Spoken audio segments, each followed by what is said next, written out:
Welcome back to the Quiet on Set podcast. I'm Young Graf, and joining me as always is Lachlan. On episode 227, we've got to talk about something that I've been keen to watch since I heard it was being made. And then I got a little bit worried when they announced who the directors were. And then I stopped following the news cycle on it because I saw the casting. And then I kind of like watched my hopes die over those few periods of quietness of months. Then the trailer released, and I think I almost wanted to email the DGA and ask for Joe and Anthony Russo's directing license to be revoked, and I stopped myself because, you know what, that's not fair. Let me see the actual movie. The trailers can be quite misleading. I've seen Suicide Squad. I know what it's all about. So today, Ewan and I will discuss the Russo Brothers' latest film, the Netflix released The Electric State, starring Millie Bonnie Brown Bon Jovi, aka Millie Bobby Brown, and Christopher Michael Pratt, aka Chris Pratt. And after I ended up watching a new horrible movie on Netflix, no, I'm not talking about The Electric State, but Plankton, the movie, I then felt like watching some older movies on Netflix as well. And I also finally used my Criterion channel subscription. So I'll share my thoughts on both of the Funny Game movies, on Burning, Inside Man, A History of Violence, and The Accountant. I also finished the third season of Invincible. But let's cue up the intro and get into the state of Netflix with a review of The Electric State. We are professionals. This is a professional podcast. Yes. Breaking Bad and Better Call Saul. Hello there. Which actually, Did you this get is gonna me a be hat a as bit, well? Yes. So I've got Dooncam. It's just a camera with my Dune steelbook. Welcome back, Lachlan. As you can see, Hello. as you can hear, I'm not Mainly dead here. anymore. I've been resurrected in the Lazarus pit. They've thrown me in. Ewan 2 came out, or maybe 17. You don't know how many iterations I've went through. No idea. I'm not sick anymore, Lachlan, but I'm just wondering, you got a house yet? No. All right, cool. It's a real fuck situation for the one that we've currently got an offer in on. So I Yeah. won't bore you with that on the podcast, but if you have any understanding of the Australian housing market, and if you don't, just do a quick Google search to see which country has the worst housing pricing. And before I say that, I'm sure you're up there. affordability housing by country, World Population Review. Oh, okay, well, like Syria. Yeah, okay, sure, yeah, that makes sense. I feel like Australia's got to be up there. Like, Australia's is pretty cooked. Yeah, especially the housing market to get into it, not through a lack of infrastructure or war or any sort of other sort of disruption that hasn't like built up over the last like 20 to 30 years. Yeah, it's like Australia's lack up of there. demand and whatever. Australia's up there. It's probably not the worst, but it is pretty rough as it goes, so...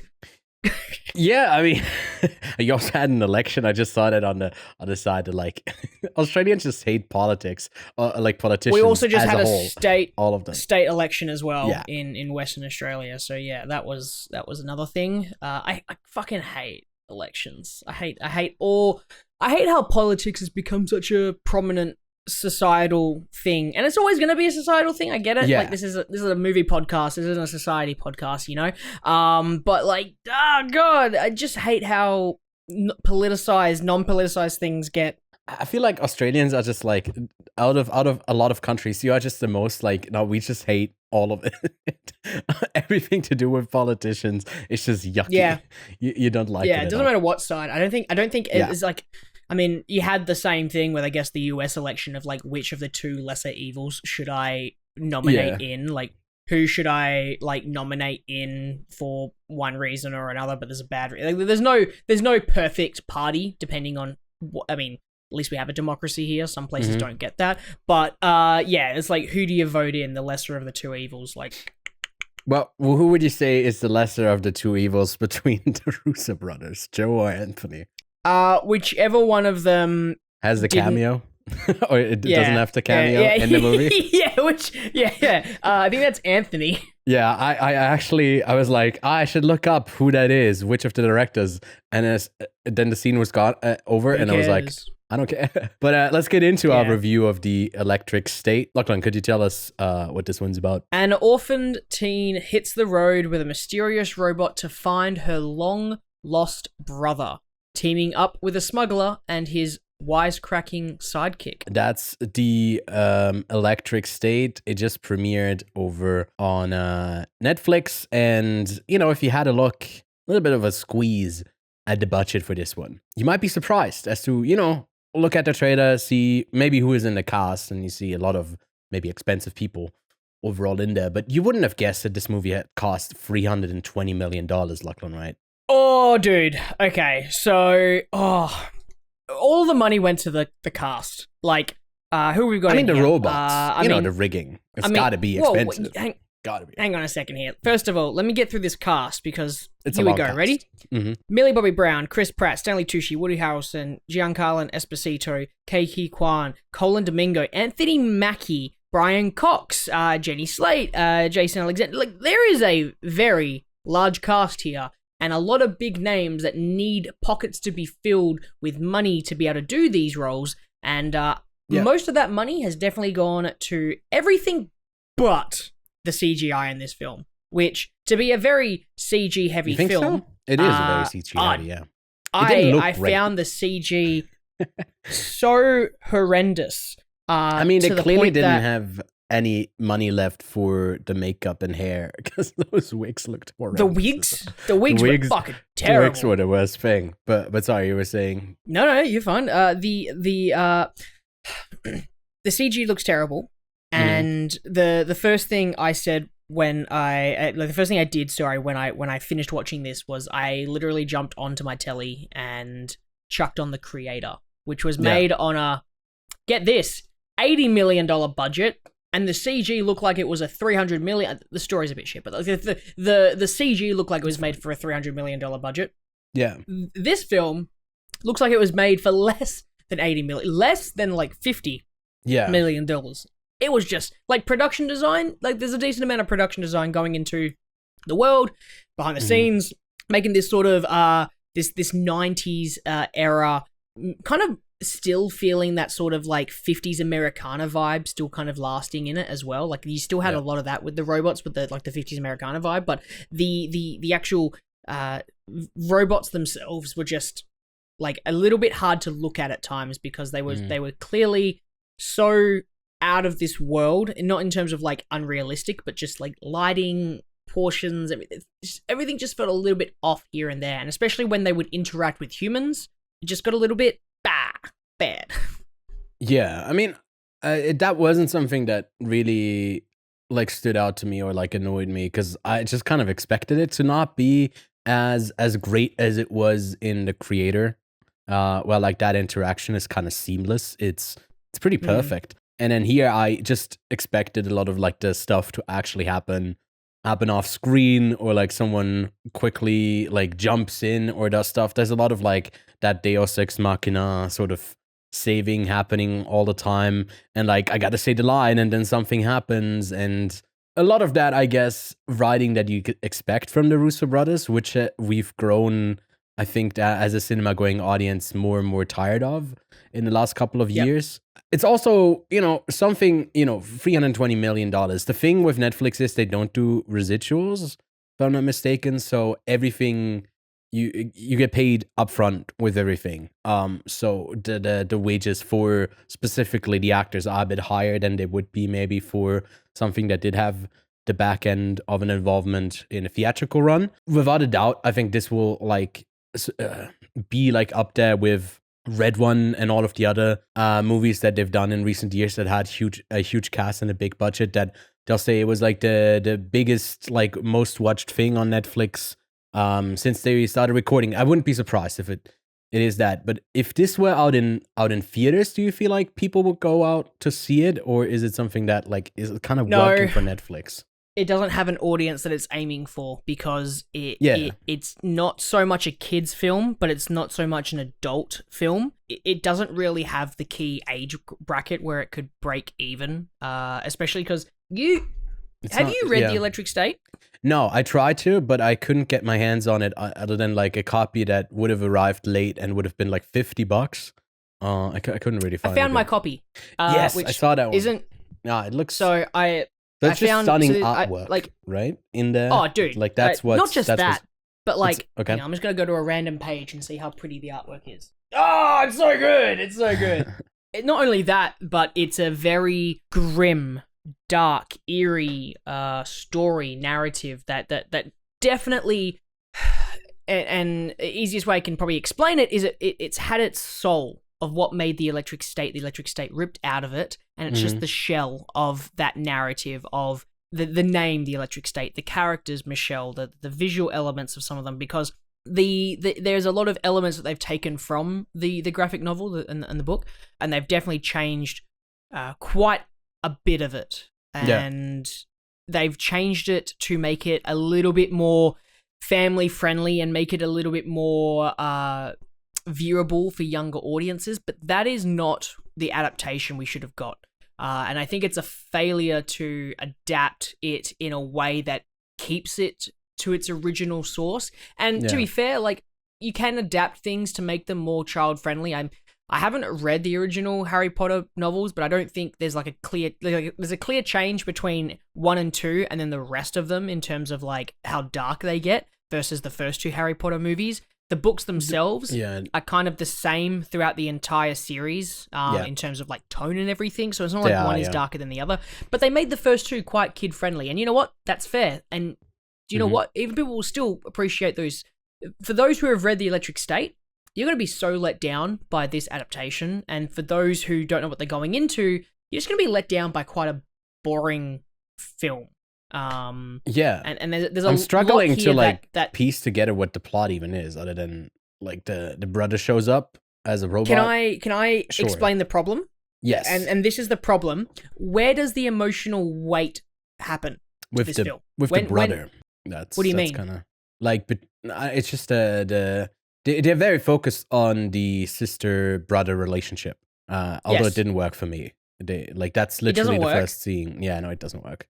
And they do it in a way where the reveal, or at least what they could have done is that, and they do keep it there at first, when you first see the interaction between Cosmo and Michelle, and that's the mystery of it being a brother.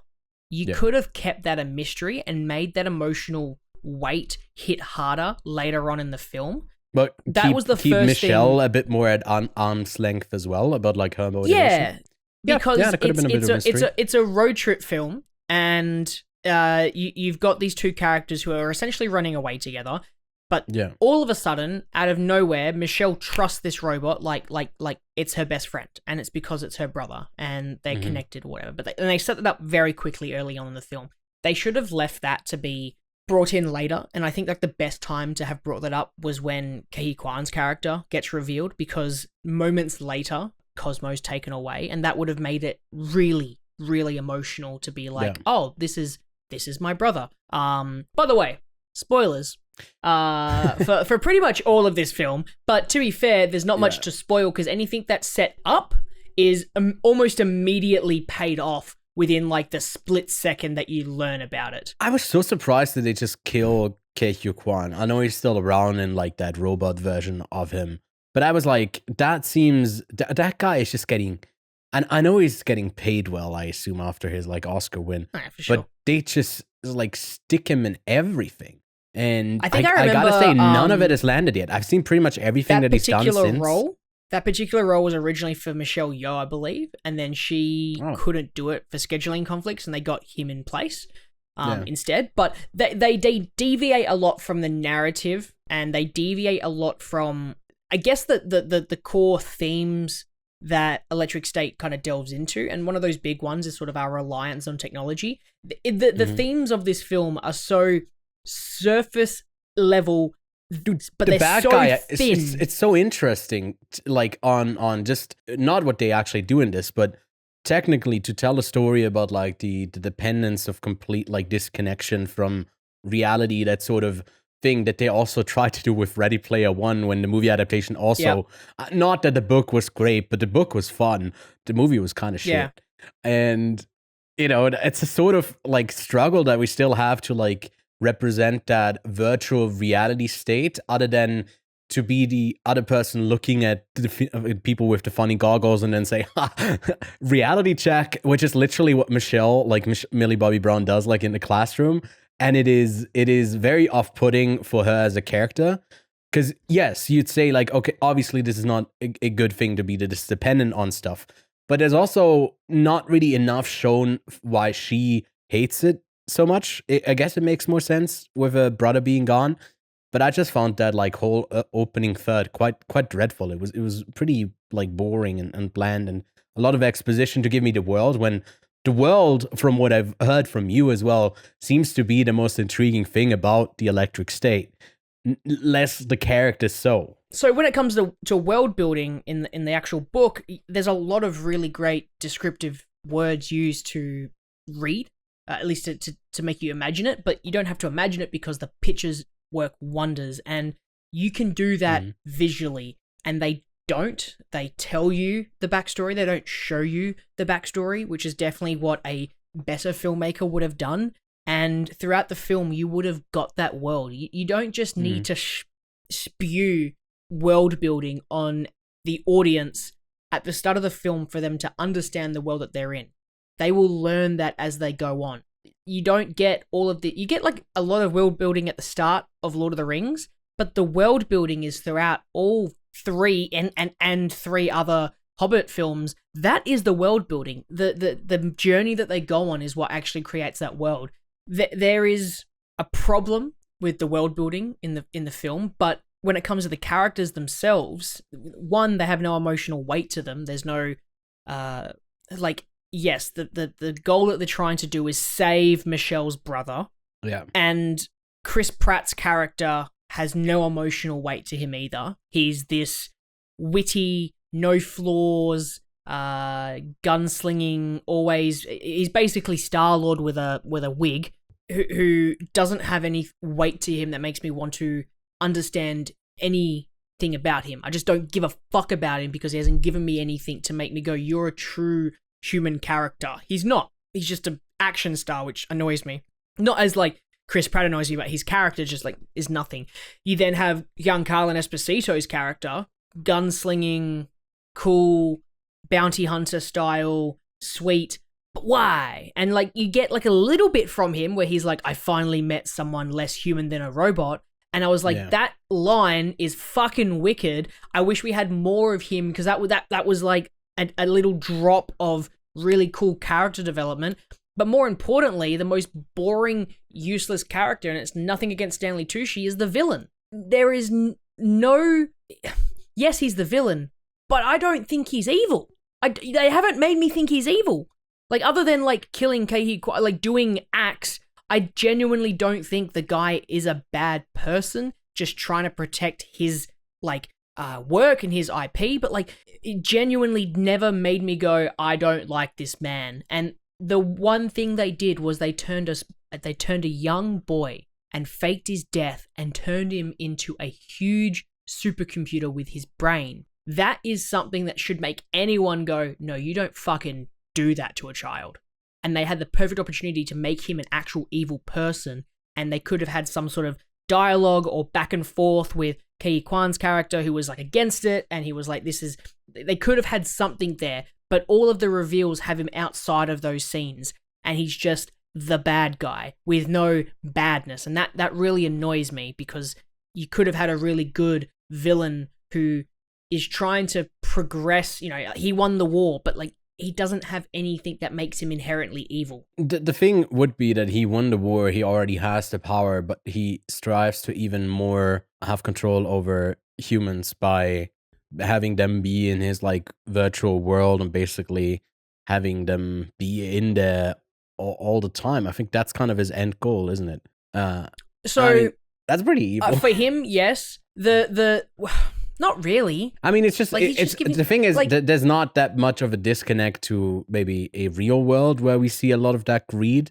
And maybe we wouldn't say those are like the villains in the movie, but to me they are. So like the jump from like a tech guy who's like, you know, greed and has no concern for human life. To me, he doesn't need to have like huge scenes in there to like sell me on how villainous he is. He's just a bit lackluster. He's a bit boring. Like there's not much to him other than like, he keeps saying at the end a couple of times that he doesn't care. I was like, I don't care. And that's Yeah. about like, It- as much as he has like an evil monologue or something.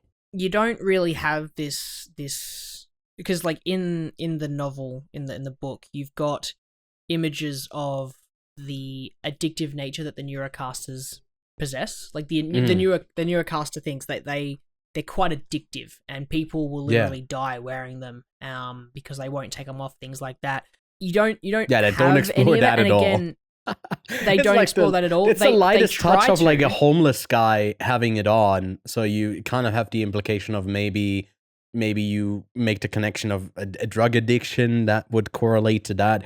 It should be darker. That is why I'm calling this like an adaptation by name, essentially. This is just the electric state as a name and the characters and parts of the world, but it's not the core narrative and essence and soul that the electric state is. And the same examples can be given to other adaptations we've had recently, especially video game, Uncharted, Borderlands. They have the name, they have the characters, they have the location, they just don't have what made Uncharted in the film, and they don't have what made Borderlands in the film either. Like, it is unfortunate to see these adaptations happen, and they don't have, like Gareth Edwards would do such a better job adapting this, and it would have been fine because he doesn't have to fucking write the narrative. The narrative is already damn good. Like, just make a straight narratives into a film from the book. Just do the visuals, Gareth. That's all you have to do. And you'll get like sci-fi of the year. You won't be directed. You won't be nominated for best director. You'll be snubbed just a bit like Denis Villeneuve. But you have such a great canvas here, a great starting point that they just absolutely wasted. And that irritates me more than anything else, because I don't get to read a lot of like the original text before watching the film, because I don't read that much. But the ones that I have seen, or the games that I've played that I've adapted, man, they're fucking terrible at adapting things. Yeah. I mean, the creator also doesn't have like, obviously it's very much a different narrative, but there's also like, you know, a kid that needs to be saved and that maybe people are after in a way like this. There's certain similarities that are just like so much better in the creator, because it visually is not holding back on the scale and all of that, but also on some of the brutality. Like there's a scene in the creator where there's just like a bomb robot that just like kamikazes its way into a bunch of people. Especially the end battle here in this one felt so lackluster. It was so boring because there was no stakes. No one was actually dying, because we were just waiting on the actual thing to happen between sister and brother, where like he needs to make the decision to like shut down because he's so symbiotically connected with the supercomputer that the only way to shut it down is to like shut himself also down. That should have been way more emotional. As like an easy crier for me, that should have been in this movie a moment where people like me get close to crying, and I couldn't have been further away. It was just like maybe it's also that I know you don't mind. I don't mind Chris Pratt. I think he has like a ton of charisma, and you know, people hate on him for being cast in like roles that maybe should have gone to different people, and I really can't argue with that. But when he has that little like back and forth with his robot guy about like something being unplugged, I think he's carrying that scene enough that, okay, there's the comedy. They're doing the comedy right now. I can be fine with that. It's a decent joke. It's not all bad. It's in other ways where I'm let down, where I feel like someone like Millie Bobby Brown, and maybe that's just me projecting and hating a bit too much on her because I know her statements about like not giving a single fuck about movies and TV and anything, not watching anything, that it's to me a bit of a tougher sell, because it always feels a bit more like a sellout, like you don't actually give a shit. And maybe I'm reading into it too much, but I also have never seen her in like anything other than like Stranger Things, where I think she does a decent job in the array of like the child to now like young adult actors, where she's been good. There's something about it that always, there's a disconnect for me. Where I can never like easily root for one of her characters. I don't know what it is. So maybe someone different in a lead role would have already improved this a bit for me. I like Giancarlo Esposito to be in there, but again, I think his typecasting in villains is getting really tiring, and I think we said that like 4 years ago already. and it is still just as much the case as it was then, like to a way larger extent now. I mean, literally this year he's been the villain in multiple things. I mean, he was the villain, or like a reshoot villain in Brave New World, the latest Captain America movie. I guess no, he wasn't a villain in Maxine, but I think in some TV stuff that I've seen him in recently, I think he was also. Maybe I'm not projecting again with Esposito as well, but I mean, you can easily get a bunch of cameos in for people whose voice you recognize, like a Brian Cox or a Jenny Slate, which I kind of like that. I mean, Woody Harrelson as Mr. Peanut, I think that's a funny image to have as like the leader of these robots. But again, it kind of all was underwhelming. And yeah, you'd want it to pack a bit more of a punch, but it doesn't. It doesn't. Biggest flop of the year. I mean, especially for you, knowing and having read the graphic novel, you'd biggest want it to be letdown of the year. Yeah. Biggest letdown of last year. This was the biggest letdown of last year in the promotional campaign of it, or what do you mean? You know, if this movie had come out last year, I would have ranked it lower than Borderlands. Really? Wow. Okay. Yeah, I was really pissed off by like Borderlands. You were never going to have like a fucking cinematic masterpiece. Like that was never going to be the case. So your expectations were set, but there is such an opportunity here to just I look, I think what you expect from the Russo brothers is what they've delivered in Community, to have like a set of 5-6 characters that interact with each other well, play off of each other. That sort of chemistry, they extended that in the Infinity War movies that they did, even previously with Winter Soldier. And that's kind of what we thought of them, I think, at one point, to be like, hey, if you want a great big ensemble, then you get these guys. And then they did like something like Cherry, which was just Tom Holland and a couple other people, but mainly Tom Holland. Didn't work. Then what did they do? Gray Man, that was also them. I don't know what it is, but I feel like they produce slush, if that makes sense. It looks slushy. Like the clouds, the backgrounds, Sure. Something about it is like it's not sharp. Something about it is just so washed out and boring. And I wouldn't even say that they're like Avengers movies with that at all. I think they had some grip to them, and I think in Community with maybe they work way better within the guidelines of something else. You know, the community of like a writer's room that gives them something. And then since they've done Infinity, they didn't write it. No, they didn't write it. No, of course. Yeah, it's the same. It's the same as their It's the same writers they always work with. Exactly. Yeah. Did those two also do Cherry and the Gray Man? They did the Gray Man. One of them did, and Cherry was someone else. But maybe they worked with because that was also an adaptation. Obviously, we don't like this when we get to our ratings in a second. But what do you think about like two things, maybe two bigger questions? First of all, what is this like Netflix mold of a movie? Like, what do you think Netflix considers a hit? Do they consider? Obviously, they consider it a hit if it gets watched a lot, even though people hate on it on the internet, because what do they care? People are still watching and being subscribed to the service. So you think like this will come out as a success for them, even if there's like a bunch of pushback that it's like bland and boring? I feel like it will, like it'll still be as okay. Will the movie be a success? Is that your question? Kinda. Does Netflix consider it a hit? Because like, can we expect more of these $300 million? Like, because they said they want to spend less money on individual filmmakers, more in like the budget of like 10 to 30 million, but they are still willing to splash a bunch of money.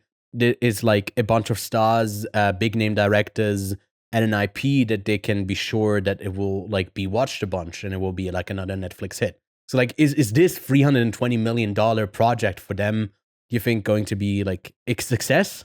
I think it will make the rounds on Netflix. I think it will probably have it'll be on their front page for literally weeks.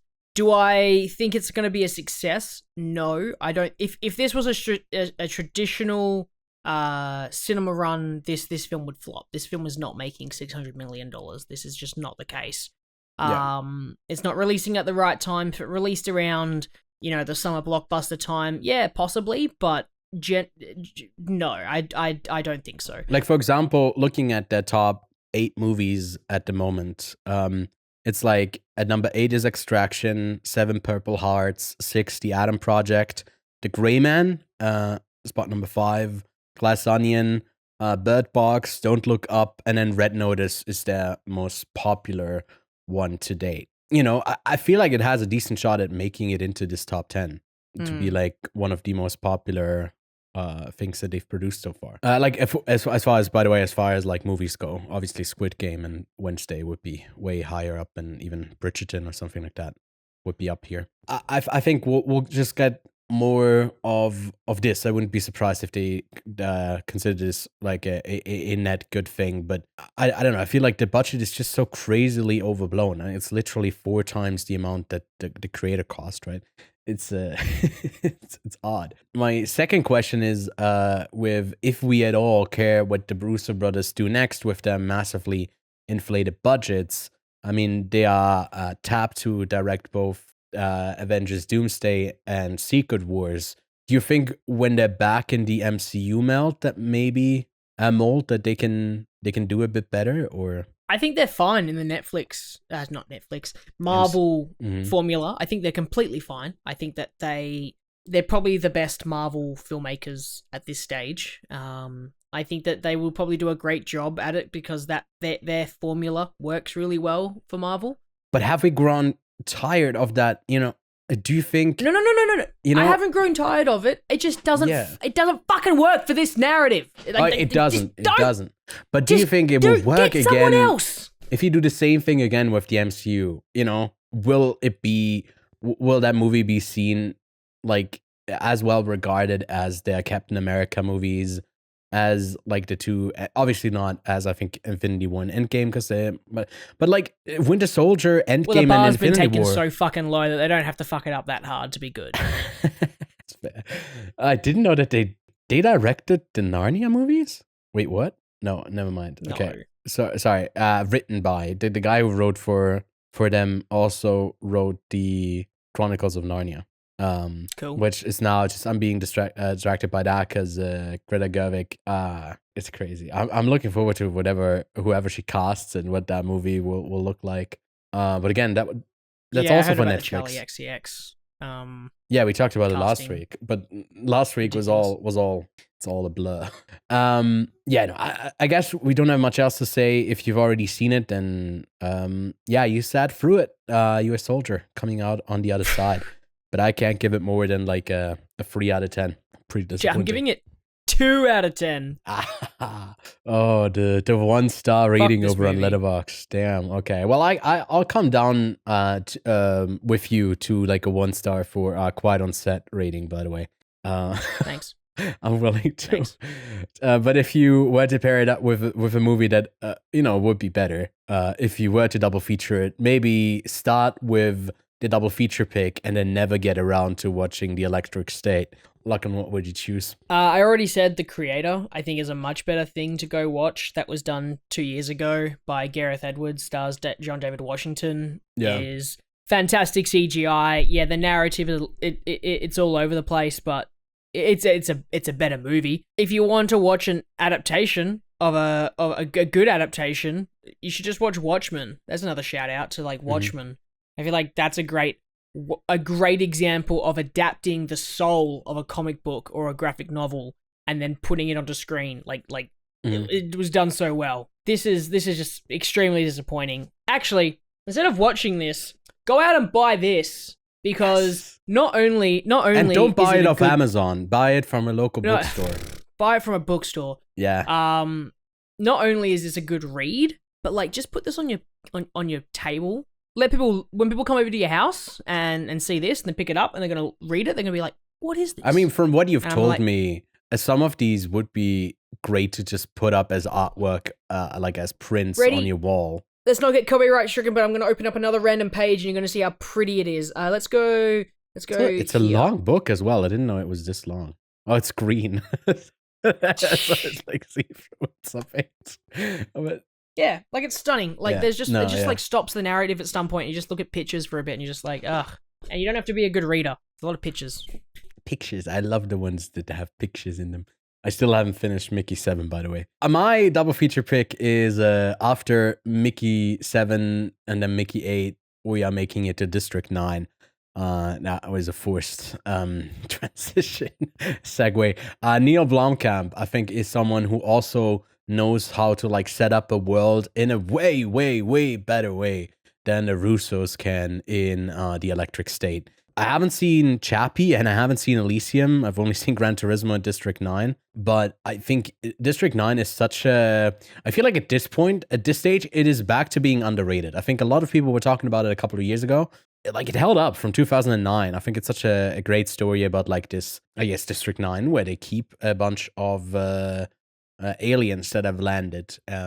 And it's set in South Africa. It's a really, really interesting movie that if you haven't seen it yet, go give it a watch. It is, not streaming on anything that I have up right now, but I'm sure you'll find it. Those would be our recommendations to go see as double feature or maybe instead of The Electric State. But Lachlan, let's have a look at what we've been watching this week. And initially, we did actually just want to look quickly at The Electric State because we both felt like it was going to be an underwhelming movie. I tried to get my hands on Black Bag. It's not coming out until the middle of May for me here in Switzerland, unfortunately. But you went ahead to go see it anyway. Steven Soderbergh's latest film with Michael Fassbender, Cate Blanchett.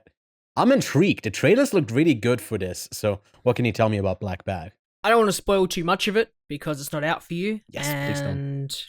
All I have to say is, wasn't ready to watch a Soderbergh whodunit, because the film is basically a whodunit, and I quite enjoyed that. Yeah. And it's a lot of dialogue, just so everybody knows, even though it's like a spy espionage film. There's no action, nothing. Really? There's no action. It is very engaging with how it reveals its narrative. Michael Fassbender, if you enjoyed him in The Killer, you will love him in this because he is that same monotone, that sort of deadly look in his eye, always scheming style performance. He's just fantastic in anything, and Cate Blanchett does a fantastic job as well. As always, she is just sexy, and the way that she speaks just like makes you want to go to sleep, but you're so engaged with it. You're just like, I could just listen to Cate Blanchett read anything, and she's entrancing that way. Oh man, especially but voice. Also in certain scenes, she's just super. Oh, man, she also just controls some certain scenes, and I'm just like enthralled by her performance. So no, I can't wait. Yeah, I will just say I wasn't expecting to like it, and I liked it. Let's go. Yeah, I'm looking forward to it. And we might have a review for it down the line. Soderbergh has a ton of films that I haven't seen yet. So I there's a long list of films that I still want to watch from him. I also want to just shout out a game that I started playing. Okay. Yeah. Have you heard of Signalis? I That's how you have. pronounce it.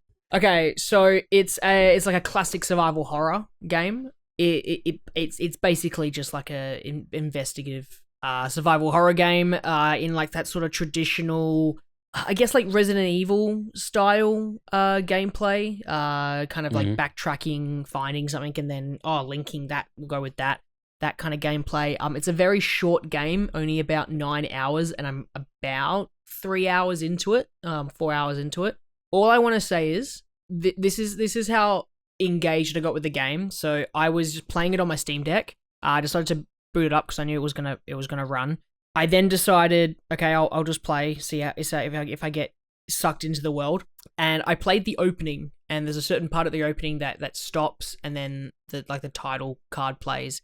And I paused the game, stopped, put it down, went to sleep, and then the next day put it on my TV and played it on my TV with the sound system and everything blaring, and I was absolutely taken back by how incredibly beautiful this game is. And I haven't been so immersed into a game since playing Alan Wake 2 years ago. So, you know how much I enjoyed Alan Wake 2? I'm enjoying this game on the same level. So, yeah, it is. I don't want to say it, but it could be one of those absolutely fantastic games. Also, it like opens up with the card saying some of the things you might see are what does it say? Let me Google it. Signal Disturbing or something like that. Yeah, it's like it might be cruel, just violent and cruel or something like that. Which immediately drew me in, and I was like, cool. I saw it as from a German development, German devs. Yes. And something about like it's either a civilization simulator or a city builder. That's what Germans can do. Like something oddly cozy that is still that, or it can be the most fucked up thing. But like that's kind of where German devs operate in. At least the games that I've seen, that's kind of something that I noticed. So yeah, I played that, and I watched a couple more episodes of Severance. So I'm making my way through that still. Yeah, I'm also caught up with the latest episode there, and as well as that, White Lotus, I think is currently in the stage past the mid-season where it's just boiling, slightly simmering, and it feels like it's like, okay, come on, I want to put the pasta in, get it to boil. It's taking a bit, but it's so well made still. So again, White Lotus, it's not a great season to jump into if you haven't seen season 1. I think at least season 1, maybe part of season 2, like the knowledge there is kind of needed for where they're going with season 3.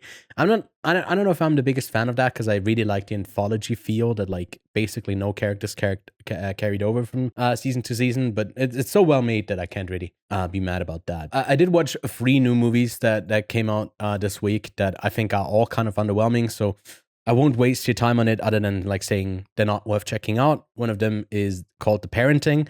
There's an interesting cast with like Brian Cox, Lily Kudrow, Dean Norris, and also Parker Posey. And I think for both of us, if Parker Posey's in it, she's also in the latest season of White Lotus, where she's so good. I just like, I'm always interested. And she gets to do something crazy here, like awkward comedy a bit. Just go see the latest season of White Lotus. There she can do it in literally every scene that she's in. And also watch Control Freak. It is led by Kelly Marie Tran, and she was in the Star Wars movies, where I think all of that toxicity really bled over into her career. That she did some more work with like Disney with Raya and the Last Dragon, and she was also in the latest The Croods movie. A bit of animation where she wasn't in front of a camera, and now she leads this movie about a control freak. There's like a motivational speaker that basically is like plagued by an itch that she can't really quite get to. So she's constantly like scratching. And this movie is like over edited in the sound design like crazy. There's like an ant-like creature that is taking a hold over her that maybe in parts I like design of it there, but it shows it way too much. It's way creepier, like we always say, if we don't get a peep and a peek at the at the monster Oscar, same thing. But yeah, and then speaking of a monster, Plankton, the movie, I'm not the biggest SpongeBob fan. I watched it growing up. I think it's funny. I don't hold this over nostalgic thing over it with a ton of memories. But I don't know if you saw like there was in 2020 they did Sponge on the Run. Last year, they did the Sandy Cheeks movie, and this year they're doing the Plankton movie. I don't know if you had any interest in checking those out, considering how they were like regarded. But what do you think about like the series? Does it hold like a nice place in your heart with like warm memories? No. Well, not exactly. I like SpongeBob. I watched it a lot when I was younger, but I don't hold it in a regard where I have to go and watch every single film that comes out from it. So yeah, fair. I'm not gonna go and rush and see this. Also, I've grown out of it. I'm not a child anymore. Clearly, that is not the target audience. Well, not clearly that you're not a child. Of course. We are questioning that day by day. We don't know how old he is. He could be aging like Benjamin Button. But Plankton, the movie is filled with so much stimuli that I think it is definitely made for a parent who sits down their child to watch the latest Nickelodeon slop over here on Netflix. There's like I think 4 songs in the first like 15 minutes, and a lot of them are just kind of repeating the name of a character and very basic ideas, and it just feels very like lazy and ultimately kind of not funny. They have a scene where they bring back the like handsome thing with handsome Squidward thing for like a really short gag. I don't know, and I gave this like a 3 out of 10. I think it was pretty unbearable. It was pretty annoying, but clearly, if you don't mind quality and it's just like funny, goofy characters that I know, then maybe you'd have a better time with it. I do want to talk about a couple other films that I've seen. I'm curious if like you've heard of them. I think for as far as the accountant goes, we are getting a sequel. Ben Affleck is basically a autistic child, that like severe autism that he has, that he's shown then as like a badass because through the mold of his father being really hard on him, he basically is like molded into a really effective killer, but he's also very good with numbers. And it's a weird representation here. I think it works really well as like an action movie. I think it's pretty entertaining. I don't know if you've seen it. Yeah, I think I have. I just know that Kevin I have clear memories of it all, but I don't remember the film. Yeah, I mean, J.K. Simmons Anna Kendrick's is in it, right? Anna Kendrick is in it, yes. J.K. Simmons, John Bernthal, John Lithgow, Gene Smart. There's some interesting cast members in it that I was kind of surprised. It's like, okay, there's some great actors in this, and it was a pretty entertaining movie overall. And I'm looking forward to the sequel now. Not as much as like Kevin gave just like a 9 out of 10. He really likes this movie. I gave it like a 7. I think it's very much worth your time, and hopefully the second one will just be as fun. But I did use my Criterion channel subscription, which is renewing, I think, later this month, and I think I'll get it another year because the selection of films that they have streaming over there is just so much fun. And something that I haven't seen yet, but has been on my list for a while, is a film by a Austrian director called Michael Haneke. And he's made some films that you might have heard of, like Amour or Gosh or The Piano Teacher or The White Ribbon, especially like played well at festivals with those.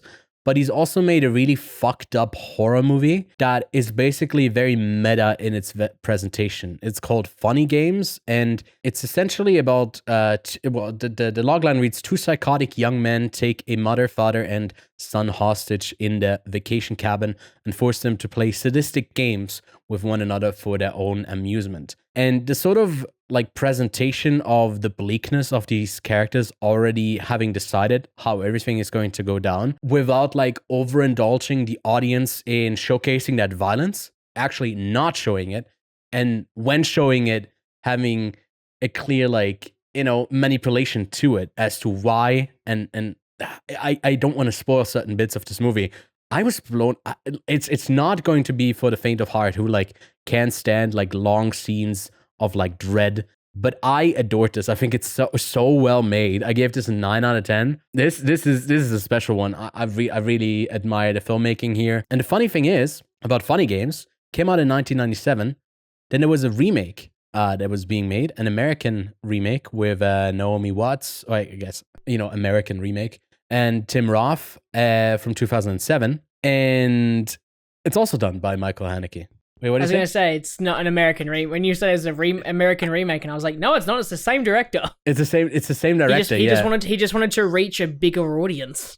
Yes, it's very interesting to hear him speak about it, because like Criterion, another great. I'll give the free shout outs as for the end of days, because they have a bunch of like really good interviews with the directors usually about their films, and he was also talking about this, about like the reception and how he viewed it and all that. What this movie is and how he described it is like a Trojan horse. You expect something different. You expect a sort of thriller, and a thriller to go down a certain route, and then when it kind of doesn't. And you're stuck with something that you're uncomfortable with, and maybe playing with the expectations of a more like English-speaking audience, they're not going to embrace it as much as maybe, you know, a festival-going audience, or that already knows that like there's something going to like misdirect you there. And I think this remake worked way less because it is literally a shot-for-shot remake. Literally, there's no difference. There's certain scenes are shorter, and a certain bit of like. There's a fourth wall breaks in the film that are executed a bit differently. There's also Brady Corbett is in this, by the way. The Brutalist director, Brady Corbett. a young one. But I still think it's a strong film. I know a lot of people, especially on Letterboxd, have watched this and then say, "Oh, I gotta go watch the original," which is going to be such a crazy like difference. Because I watched it back to back as well, and I thought this one was lesser because I hadn't seen because I had just seen the other one before, and it was like just worked better. Because there's like the Austrian sarcastic, like passive aggressiveness in everything that they say is. There's something unique to it. You can't really culturally just like it's different when it's entitled like brat dudes in polo shirts in the States. Again, talked about this a bunch now, I guess, but Funny Games, if you haven't seen it already, Naomi Watts and Tim Roth are really good in it as well, but I think the original cast is actually really good as well. And I prefer the filmmaking in that one a bit more. Just a couple more that I saw. I watched Burning. It's also been on my watch list for Criterion for a bunch. I think it is still on Criterion, but it's also on Mubi in the States, on Stan in Australia, streaming all over the place. And I just remember, I don't know if you caught wave of this because it was like before we started the podcast, but I just noticed that this was always one of the most like high rated films on Letterboxd. Like at least it was like it's currently at a 4.0, which is I think quite high for Letterboxd standards. And I just have a ton of like my mutuals that gave this like a 9 and a 10 out of 10. I see maybe why. It's basically like the thing about this, like why it's called Burning. It takes so long in the film to actually get to like the theme of that, but it just stays with our characters' longing and loneliness for a long time, and maybe that's something that a lot of people related to. When I was like capturing that in its essence, I think it was well made. It didn't blow me away though, but it just looks stunning. That's one of the upsides of it. I give it an 8 out of 10. Spike Lee, Inside Man, Denzel Washington, Jodie Foster, Clive Owen, Willem Dafoe, Christopher Plummer, I always say his name wrong. Jevetel Ejiofor, I think. Might be totally off there. A Spike Lee heist thriller. I didn't know anything about this going in. I had a good time with it. It's pretty silly. It's pretty dumb at times. But have you seen Inside Man? I have not. It is one that I think you'd have a great time with as well. So it's basically like a faked bake robbery. Yeah, I wish. I just want a good croissant. But I know a bank robbery where the owner of the bank wants a specific item not to be like taken. Yeah, it's just like constantly you're wondering, okay, what is actually going on? What is the motivation? What are they actually after? Because they seem to be behaving in a weird way that police is not expecting. And Denzel Washington plays a hostage. What are they called? Like the ones that interact with like the Negotiators? Yeah, just a negotiator, I guess, between the parties. And yeah, it's quite compelling. I liked it quite a bit. I didn't know that, like, I knew, that the shot that Spike Lee does with like the dolly thing, but like the character and the camera is on the same dolly. So the background just kind of moves and we are moving with them. He does it like 3 times in this movie. And I just thought it was like a singular thing that he sometimes does. In one of his films here, he does it literally like 3 times. The last movie I watched was a David Cronenberg movie, A History of Violence. It's been on my watch list for a long time as well. And Viggo Mortensen, Maria Bello, about like a guy who has a past, or does he, that kind of gets uncovered when criminals walk into the restaurant that he works in, and he takes them out, and then he's seen as this hero. But with the news headlines, maybe some people of his past are coming back. So it's a lot of that like history of violence that now he brings back onto his family when he tried to escape it. And then it's like there's some badass like scenes in this that basically come out of nowhere with a lot of violence, bursts of violence, and then you try to like hold it back in. And I think it's like really, really well directed. And I really felt what he was going for here. I gave that one an 8 out of 10 as well. So a bunch of shout outs to some, I guess, older films that should be on Criterion and on Netflix for you to see. And then, yeah, finished Invincible Season 3. I think that show, if you haven't caught up with it, it is a ton of fun. Especially the last 3 episodes were really good. We got like a character from Aaron Paul that had like a lot of the trauma that was on set through Mark and his father in the Season 1 finale. is like now coming back to haunt him in a bit more of a way that isn't like this is represented through like a character. The second to last episode is just 18 different Invincibles coming into the world, destroying it. And so there's a ton of action. It's like it's so brutal. And then the finale is like another big fight scene that is probably and Invincible is pretty gory at times. There's like a bunch of death. People die all the time, like dismembered. It might be the goriest episode of this show so far. So it's a pretty intense fight. I was leaping out of my seat at parts, like, oh, I felt it. So if you liked Invincible, I think it's one of the, if not the best, like superhero property that is currently airing. And they try to at least have like a new season out every year.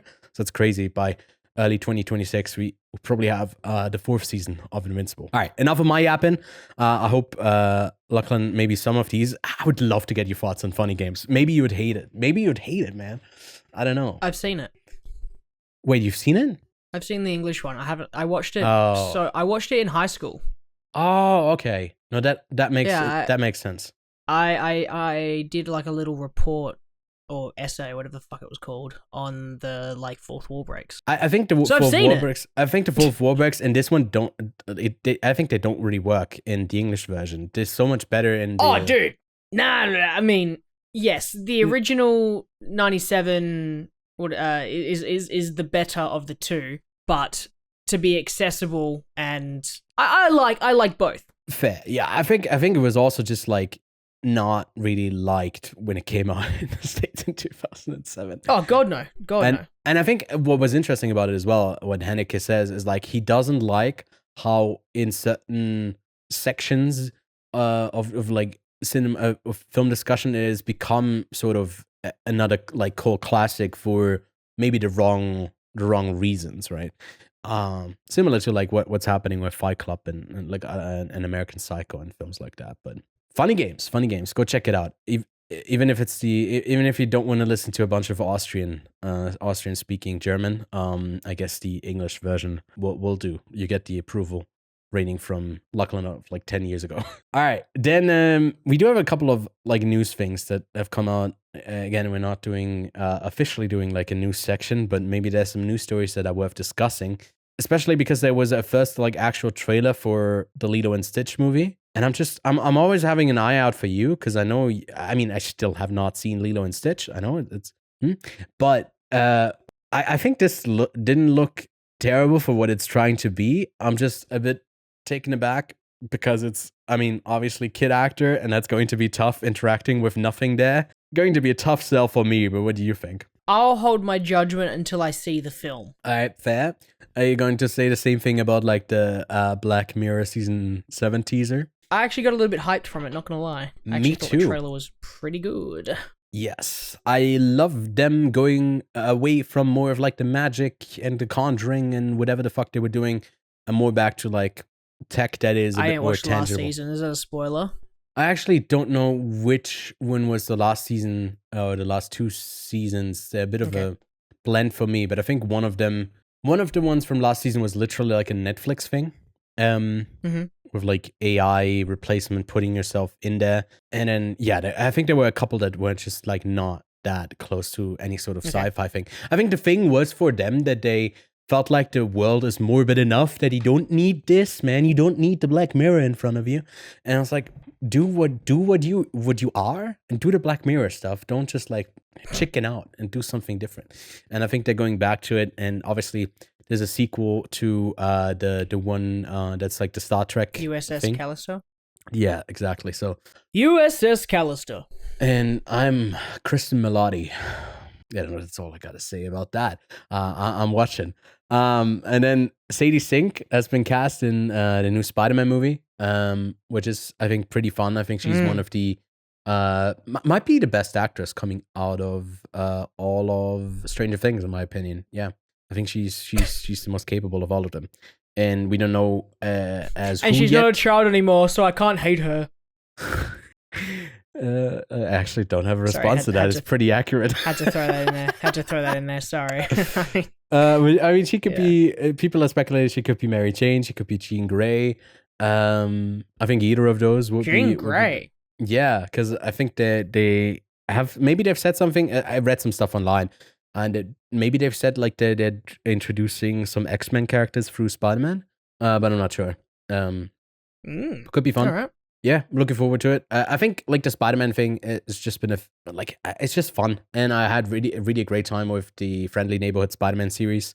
That season ended, but it's over on Disney Plus, and I think it's actually really fun and good. Then this one is for you. A little bit of a shout out for next week. We'll definitely talk about it again in our shout outs again in next week's episode. But Princess Mononoke in its 4K restoration is going on a couple of IMAX screens on March 26th. So I guess on pretty much all of them stateswide, I assume. I haven't seen anything pop up here for me in the IMAXs, in the free ones that we have in Switzerland, but I'll have another look. But maybe there's something When for did you. you say? On the 26th. Well, March you know that 26th. there's no IMAX screens in Perth, right? Yeah, not in, The closest one to you is like, do they have one in Adelaide, or is the closest one Sydney? Closest one Melbourne. would be Melbourne or Sydney. But did you say March 26th? Yeah. Am I off? Is it April 26th? No, I have no idea. But the reason I'm asking is that April 1st, I'm going to be in Melbourne. Oh, no, I think this might be a thing where it's like a one night engagement. Don't ruin it for me. I'm not sure. What is the 26th? The 26th is a Wednesday. No, it should probably be in theaters for a couple days. Okay, hang on. I'm trying to. I mean, if you go see Princess Mononoke at IMAX, that would be sick. I will literally sneak out to do that.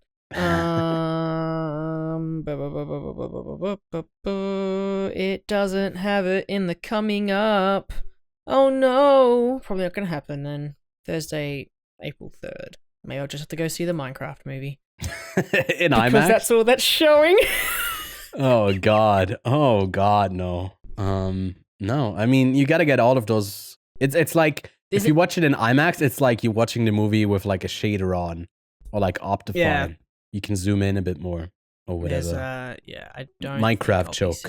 Blocks. I don't think I'll be seeing that. I'm just trying to have a look real quick at the one here in Switzerland. What a shame. That would have been super exciting to go see. Sydney. Just catch a flight up to Sydney. That'd be crazy just to go see it. IMAX Sydney coming soon. No, I don't think so. It's a shame. Yeah, here it's also the only films that they are showing is Mickey 17 and Mufasa. So I don't think. Oh, boo. And we all know I love the Lion King live action movies. Lastly, the Steam summer sale is on this week, and I already have like $150 worth of games in my cart because I do need to get them, so I'll never get to play them. But with Lachlan in his backlog, there's actually a chance that I'll get to some. Are you still trying to get some good deals, or do you already have your list of the year of what you want to play, so you're not really expanding it? Where are you at? I am not planning on going further than my backlog list. Most Are there any of the games stuff on that's your on here, backlog I already stuff that you don't own yet? Yeah, 100%. Yeah. okay. There's, I mean, something like I don't own Stalker 2. Which is on there, but that's 60 plus hours. And then I'm looking at it now, and like Signalis I've got on here. I actually thought I didn't have it on here for whatever reason, but there's a lot of games on here that I haven't either don't own as of yet, or I would get on Game Pass or something like that. Mm-hmm. But yeah. Oh yeah, and then in other news, and I think this is a bit of a sad one, but there's going to be apparently a Stan Lee documentary that explores the sort of final moments of his life, and especially the abuse that he suffered from those closest to him. And I think that, to hear that that's come out is, unfortunate that elder abuse is a thing, especially because I think Stan Lee for most people was a bit like your MCU dad, who you saw in every single MCU cameo, and you were like, there he is. And you respected him, you loved him, especially for what he did for comics and the characters that he brought to life. But yeah, it's gonna hurt a little bit if that ends up being the case. Yeah, I think it's like it happens more often than you think with like these influential people that just have like people try to exploit them for, because at one point, especially if you have that sort of notoriety and money and esteem and legacy that he carries with him, that like you get people who just kind of attach themselves as leeches, and it's unless you've had other people around you in a good system before, then it's really hard to like have people that are actually valuable to your life. I don't know anything about this, but I'm not surprised in the slightest that he didn't have a great final few years. And then I guess the only other bit of news that I guess that we have to share more than anything else, maybe I should have prepared a statement for this. I feel like I prepared. What's for the casual? It's not for the casual viewers. It's for the ones, the few that stay to the freaks that stay to the very end. Yeah, of maybe the I'll podcast. make an official statement at the final. The people who would actually listen to this are probably the ones that would be the most impacted and maybe sad, or maybe I don't know about the statement. But there's no reason to be sad. There's no reason to be sad. It's all going to be good. but the podcast is going on hiatus for a bit. Yeah. In what, 2 weeks? Lachlan is pregnant. I'm pregnant. Yes. I am having too. a child. Yeah, we're both pregnant. We're going on 6 months because we think that's how long it takes for a baby to be born, is 6 months. It does, right? No. I don't know how babies are made. The podcast is going on hiatus. We are focusing, or I guess we are calling it the rebrand, restructure of Quiet on Set. We are kind of stemming. We've done this backwards. Podcasts come later. Short reviews come first. We've decided to do it the other way around. But right now, I think that our time and effort is better spent in solo reviews. Over the past sort of like week and a half, we have been experimenting with short form reviews and planning out the changes we want to make and implement to this channel that make it, I guess, a bit more accessible in a way, right? Not only accessible, but I guess what the algorithm wants. And it kind of sucks that, both you and I, our background is sort of longer form. not just yet, but but like our thing is, like, I've always had the idea in my mind that short form content is like lower quality, and like you and I have come from a place where like, we strive for good quality content. And I think that that's why we've struggled to come across this until now, is that I think that we've reached a place where we want to challenge ourselves a little bit, and the podcast takes up a large amount of energy for such a small viewership. I think that it would be more impactful for us to have a solid focus on shorter form content, that bite-sized content that you can consume, instead of what we do now is record this, which at the moment, we've recorded for an hour and 20 minutes, and then, it takes 4 to 5 times the runtime of the podcast to actually edit that. And that's just post, to do some very basic edits and post. There's a lot of work to a podcast edit. And I have cut down, I think, in the last couple of weeks. I did cut down in the amount because we were already going towards the shift. So to me, it didn't make sense to like polish it up that much, because I know that like to me, it was always like, no, I'm doing it for myself. But now, as a group, making that decision that no, time is better spent in like making a shorter thing, because I think you get a finite amount of quality when it comes to like, especially for a podcast, because ultimately it is a back and forth discussion, and there's only so many people who are interested in that, because I don't listen to podcasts of people that I don't know, or if I don't know them, then it's taken me a long time to just kind of go back in. Oh, they got something interesting, then you listen back in. And we've built up a, I think, notable audience for mainly the podcasts that we do, and really appreciate for those who stuck around and listened and enjoyed that. But I think it just helps us to do a bit more, like you said, a bit more focused stuff where we get the most out of our reviews, that we don't really present them in a way that is conversation, which I think is still valuable. That's why we are not ending the podcast. We're putting it on hiatus to hopefully grow our audience a bunch. And then maybe there's a kind of a more interest in a bigger audience for it that would even be interested in having, instead of just one person's thoughts on a movie, maybe one through conversation. And I think that's valuable to like exist on the internet. It just is, like you said, it's a ton of work. And if there's not enough people watching, then like, who are you doing it for? And I love to do it for just the two of us. I really like that. But there's no longevity in that, I guess. We've done it for years, and we need a bit of a change. It's not going to be the end of Quiet on Set podcast. It's just going to be the pause whilst we restructure, reformat, and focus our efforts onto content that we are not only just proud of, but we want to genuinely make. And I feel that, if we can, because at the moment Ewan is the primary editor of the podcast. Yeah. If Ewan's editing a review once a week, I'm editing a review once a week, we can get 2 separate reviews out, and we catch a lot, and there's a lot of stuff that we can work with that. So we can pick and choose what we see. Like we got to see the Electric State early, which is nice, before the big releases, after embargo, but before the big release. Which means we would have had time to deepen our thoughts, make the review. We could have had our review out today with the movie releasing on Netflix. We could have had a spoiler review for it like right away.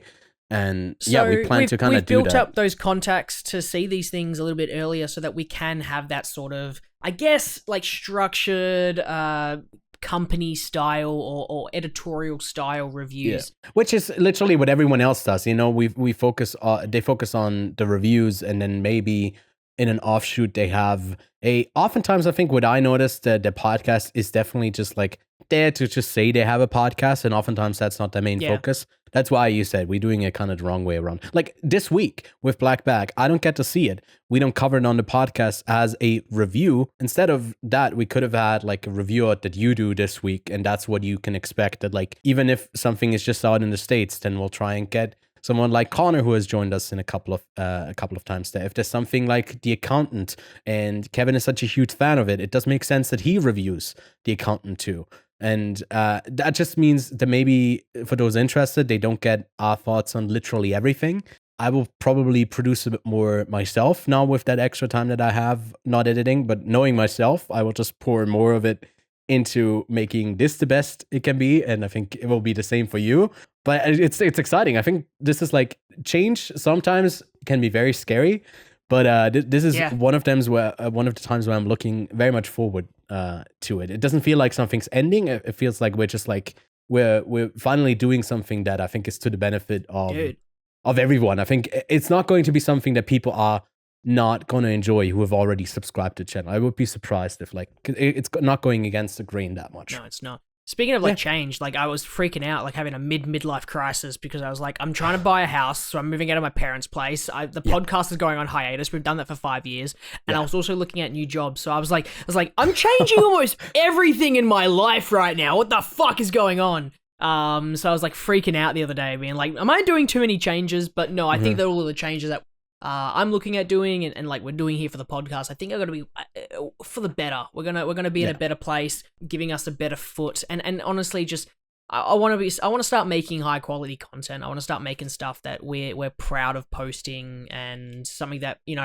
we can write out our thoughts and think about it. Because sometimes I literally come from a screening, you come from a screening, we hit record and we start blurring our thoughts out where we could just sit down, think about it for a bit. So. Man, I'm excited. But 2 more weeks after the release of this. 2 more weeks of the podcast, and then changes. David Bowie plays. I have like 5 different songs in my head right now that have like I have the Big Mouth song is like times things are changing or whatever it's called. But the Big Mouth song? Did you just do a times you said Big Mouth? Yeah, Big Mouth, right? Times are a-changing. Times are a-changing. You're talking about the Bob Dylan song? I know, the Bob Dylan song, but the only thing on my mind right now is the Big Mouth.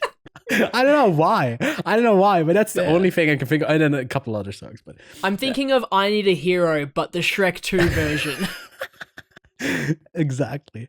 But yeah, we'll still have like our meetings. We'll just get to chat, and I think in 6 months' time we kind of are itching to get back to like having some casual conversations, and maybe the the podcast will also get a bit of a restructure to just be, I mean, not that it's not fun right now, but maybe it can be different things. And we definitely appreciate the feedback that you have with us changing like the outlet with the reviews and all that. But yeah, thanks for those who've been along for the ride so far. But I think ultimately our show is always about shouting out some films that we think are worth seeing. And I definitely want to do that more myself. That's one of my goals for 2025 is literally to get more people in the theaters and just have something, or not even just on the theaters, but watch smaller stuff on the small screens as well. There's a couple of films coming out this week that might be worth checking out. One of them is over on Netflix. And I did have quite a good time with the Fear Street kind of trilogy that they published like week after week. They had like 3 movies. They were all like set in different time periods. So like it was a ton of fun. Not that they were like amazing or great. And they're doing one called Prom Queen that's coming out this week. I'll definitely be checking that out. And then The Alto Night is out in the States in theaters, and maybe it will also show in some markets worldwide. It's not out for me in Switzerland, unfortunately, but it's stars Robert De Niro and Robert De Niro. there's 2 of them. It's from Barry Levinson, who you might know Double from De Niro. little movies like Rain Man or Wag the Dog or Good Morning Vietnam. Iconic filmmaker. So I'm looking forward to hopefully catching that soon. But Lachlan, you have some picks as well?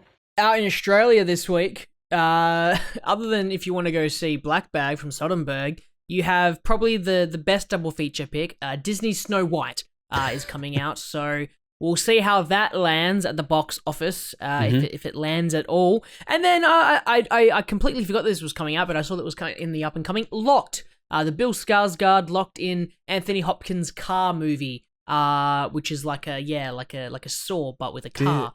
Is this a VOD or is it in theaters? No, it's in theaters for me, so. Can't wait. I don't think I'm going to go see that, but I thought I'd shout it out just because I don't want it to go under the radar for people who like Anthony Hopkins in the wildest stuff. Like Anthony Hopkins in the Transformer movie. He likes to have fun. Man, he likes to have fun. He likes to fuck. He does like to fuck. And Bill Skarsgård, I think, he has some misses as well sometimes. What was that movie called? Like Boy Kills World? What a Crow. He's had some weird choices. He has some misses. We just list all of his fucking misses, and then it's like, what has he been Atomic good at? Blonde, The Devil All the Time. Yeah, it was kind of iffy on that's right. Eternals. Pennywise. Well, Barbarian was good. No, that's right. He played the villain in Eternals. Yeah. But he was in John Wick and Deadpool 2 and Nosferatu. He plays a great villain. So, I didn't have this on my radar at all. So, great shout. It's also out in the States, by the way, on my birthday, which next week we will be recording on my birthday, which will be very special. Yes. And my birthday wish is to end the podcast. Put it on hiatus. Getting my wish early. But yeah, next week we are going to talk about Snow White. I'll make sure to rewatch that version from 1940 or 1942 or 41. I don't know. That old ass fucking movie. I'll give that a watch because I've seen it before, but it's been a long time. And I'm sure they'll won't do anything weird like, cast little people and then replace them with CGI doubles or something like that. I think that would probably not go over well. And then maybe have someone, 2 lead cast members who are politically very misaligned and hate each other. I think that would be something that I wouldn't do, Disney. But I'm sure they won't with Snow White. So we'll have a lot to talk about there. The second to last episode of the show ever, forever, and then it's ending until it's coming back, but it's done forever. And we'll see you then. Bye.